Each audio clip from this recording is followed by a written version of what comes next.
Bismillahirrahmanirrahim. Assalamualaikum warahmatullahi wabarakatuh. Alhamdulillahirrabbilalamin. Wassalatu wassalamu ala asyrafil anbiya'i wal mursalin Sayyidina wa maulana Muhammadin wa ala alihi wa ashabihi ajma'in. Amma ba'd. Perkenalkan, kami dari kelompok 13 dari mata kuliah tafsir 3. Di sini kami akan mempresentasikan mengenai masa iddah yang terdapat dalam tafsir Al-Qur'an surah Al-Baqarah ayat 234 sampai 235. Yang mana iddah sendiri itu berasal dari kata menghitung. Apa maksudnya? Jadi, perempuan menghitung hari-harinya dan masa bersihnya. Adapun iddah dalam istilah agama, yakni perempuan yang menunggu dan tidak boleh kawin setelah kematian suaminya atau setelah pisah dari suaminya. Iddah menurut hukum Islam adalah masa yang harus dilalui oleh seorang wanita karena perpisahan dengan suaminya, baik itu bercerai ataupun telah ditinggal. Hukum menunggu bagi bekas istri yang telah cerai oleh suaminya atau suaminya meninggal dunia adalah wajib. Dan lama waktunya ditetapkan oleh agama sesuai dengan keadaan bekas suami yang mencerai atau bekas istri yang dicerai. Baik, ada dua pendapat mengenai masa iddah. Yang pertama yaitu pendapat menurut Imam Syafi'i dan yang kedua yaitu pendapat menurut Imam Hambali. Jadi, Imam Syafi'i berpendapat bahwasanya iddah yaitu waktu menanti bagi seseorang wanita untuk memastikan apakah ada janin yang dikandungnya atau tidak. Juga sebagai tanda pengabdian diri kepada Allah Subhanahu wa taala. Dan untuk berduka karena ditinggal mati oleh suaminya. Melangkah ke pendapat selanjutnya, yakni mengenai pendapat Imam Hambali, yang mana Imam Hambali sendiri menjelaskan bahwasanya iddah yaitu masa-masa bagi seorang perempuan menunggu dan mencegah dirinya dan menikah setelah wafatnya sang suami atau setelah suaminya menceraikannya.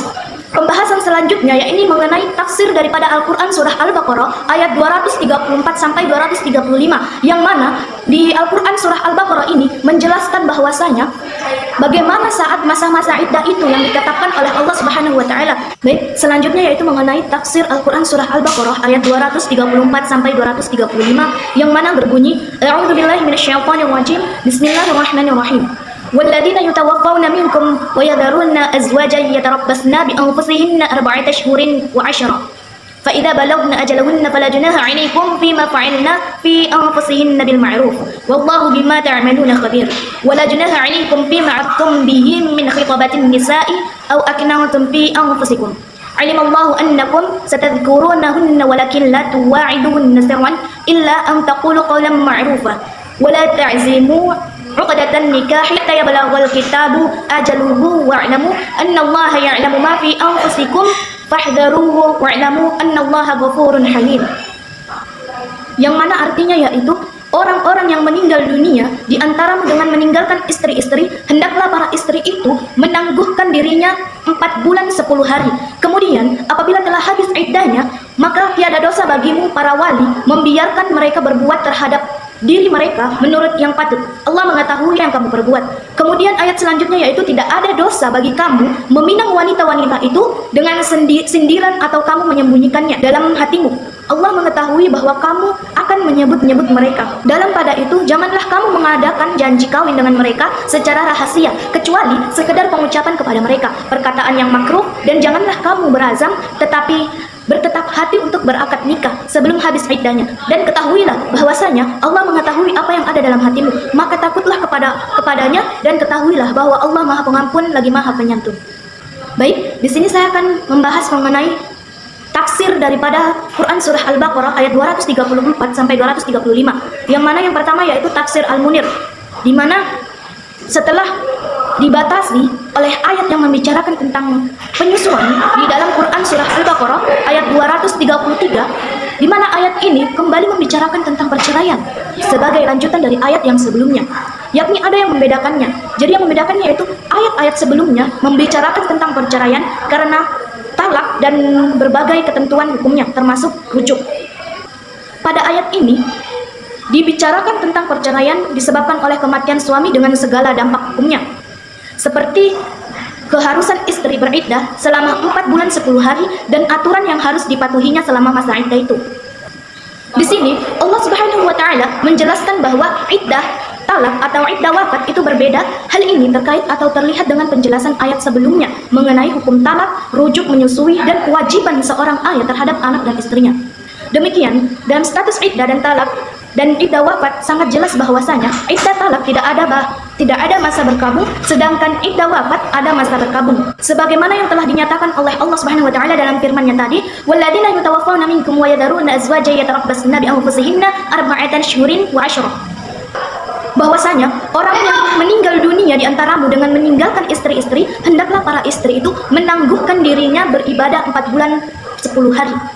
Untuk pembahasan selanjutnya akan dilanjutkan oleh saudari Elsa. Di sini saya akan melanjutkan penjelasan pemateri pertama, yaitu yang kedua tafsir Jalili. Iddah perempuan yang ditinggal mati suaminya adalah 4 bulan 10 hari. Walaupun ayat ini kelihatannya umum atau mencakup semua wanita yang ditinggal mati oleh suaminya, namun ada pengecualian, yaitu tidak dalam keadaan hamil. Sebab untuk wanita hamil telah ada hukum yang lain pada ayat lain. Selama masa iddah, ia tidak boleh berhias, mempersiapkan diri menerima pinangan atau memberi janji untuk menerima pinangan. Demikian juga ia tidak boleh keluar rumah kecuali karena hal-hal yang dibolehkan oleh agama. Karena selain masa itu untuk mengetahui kebersihan rahimnya, yaitu hamil atau tidak.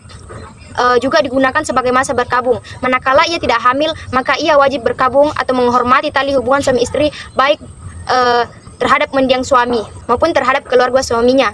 Ia harus berkabung selama ia dalam keadaan iddah. Setelah habis masa 4 bulan 10 hari tersebut, dibolehkan membuat segala sesuatu tentang dirinya menurut cara yang wajar, umpamanya menerima pinangan atau keluar rumah dan perbuatan yang lain yang bertentangan dengan agama. Allah mengetahui segala apa yang dikerjakan oleh manusia. Dalam ayat ini dijelaskan bahwa seorang laki-laki boleh mengucapkan kat-kat sindiran untuk meminang wanita yang masih berada dalam masa iddah, baik yang iddah karena kematian suaminya maupun iddah karena talak ba'in. Tetapi hal itu sama sekali tidak dibenarkan bila wanita itu berada dalam masa iddah dari talak raji' atau ungkapan yang menggambarkan bahwa lelaki itu mempunyai maksud untuk mengawininya. Bila telah selesai masa iddahnya, umpamanya si lelaki itu berkata, "Saya senang sekali bila mempunyai istri yang memiliki sifat-sifat seperti engkau," atau ungkapan lainnya yang tidak mengarah pada terus terang. Allah melarang bila seorang laki-laki mengadakan janji akan menikah atau membujuknya untuk menikah secara sembunyi-sembunyi atau mengadakan pertemuan rahasia. Hal ini tidak dibenarkan karena dikhawatirkan terjadi fitnah. Karena seorang laki-laki tidak dilarang meminang perempuan yang masih dalam masa iddah talak ba'in jika pinangan itu dilakukan secara sendirian atau masih dalam rencana. Karena Allah mengetahui bahwa manusia tidak selalu dapat menyembunyikan isi hatinya. Demikian juga pinangan tersebut hendaknya tidak dilakukan secara terang-terangan, tetapi hendaknya dengan kata-kata kiasan yang merupakan pendahuluan yang akan ditindaklanjuti dalam bentuk pinangan resmi. Ketika perempuan tersebut telah habis iddahnya, pinangan dengan sindiran itu tidak boleh dilakukan terhadap perempuan yang masih dalam iddah talak raji' karena masih ada kemungkinan perempuan itu akan kembali kepada suaminya. Cara seperti ini dimaksudkan agar perasaan wanita yang sedang berkabung itu tidak tersinggung, juga untuk menghindarkan reaksi buruk dari keluarga, mantan suami dan masyarakat umum, karena akad nikah dengan wanita yang masih dalam iddah dilarang atau suatu larangan yang dianggap haram qat'i, dan akad nikah tersebut harus dibatalkan. Kemudian yang ketiga, tafsir wajiz. Ayat ini menjelaskan bahwa mengenai masa berkabung ini, Islam memberikan jalan sebaik-baiknya yang sesuai dengan kebutuhan manusia. Wanita-wanita pada masa jahiliyah melakukan masa berkabung selama 1 tahun penuh dan tidak boleh memakai perhiasan, tidak boleh makan makanan yang enak, dan tidak boleh pula memperlihatkan diri di muka umum. Bahkan pada sebagian kelompok masyarakat, kaum wanita yang menjalani masa berkabung ini harus melakukan hal-hal yang jauh lebih berat dari apa yang Allah ketahui segala apa yang ia kerjakan. Ayat ini menegaskan bahwa mengenai masa berkabung ini, Islam memberikan jalan sebaik-baiknya yang sesuai dengan kebutuhan manusia. Wanita-wanita pada masa jahiliyah melakukan masa berkabung selama 1 tahun penuh dan tidak boleh memakai perhiasan, tidak boleh makan makanan enak, dan tidak boleh pula memperlihatkan diri di muka umum. Bahkan sebagian kelompok masyarakat, kaum wanita yang menjalani masa berkabung ini harus melakukan hal-hal yang lebih berat yang dilakukan oleh orang di masa jahiliyah, seperti terus menangis dan meratap, tidak boleh menghiasi dirinya dan lain sebagainya. Karena melakukan masa berkabung ini bukan karena kematian suaminya saja, tetapi karena kematian anak pun mereka berkabung secara demikian. Maka tepat apa yang diatur oleh Islam, bahwa masa berkabung wanita yang dalam kematian suami tidak boleh lebih dari 4 bulan 10 hari. Dan untuk kematian famili atau keluarga lainnya tidak boleh lebih dari 3 hari. Penyimpangan dari ketentuan ini harus dihindari karena Allah Maha mengetahui segala apa yang dikerjakan manusia.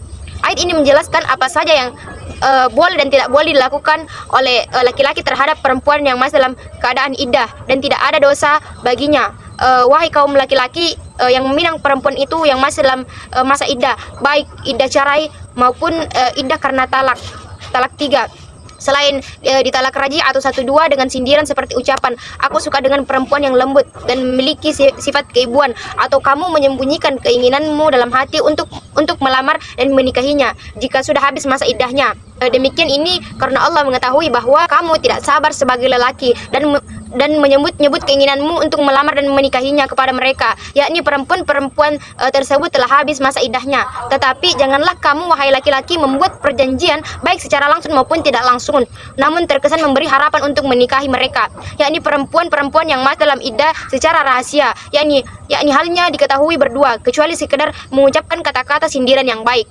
Dan janganlah kamu wahai para lelaki menetapkan akad nikah kepada perempuan yang ditinggal mati suaminya dan ditalak 3 sebelum habis masa iddahnya, sebab akad nikahmu akan dianggap batal. Ketahuilah bahwa Allah mengetahui apa yang dalam hatimu, yakni ketertarikanmu kepada seorang perempuan itu, yakni untuk segera menikahinya. Maka takutlah kepadanya dari melanggar hukum-hukumnya, dan ketahuilah bahwa Allah Maha Pengampun atas kesalahan akibat kelemahan dirimu. Maka penyantunlah dengan memberimu kesempatan untuk bertaubat.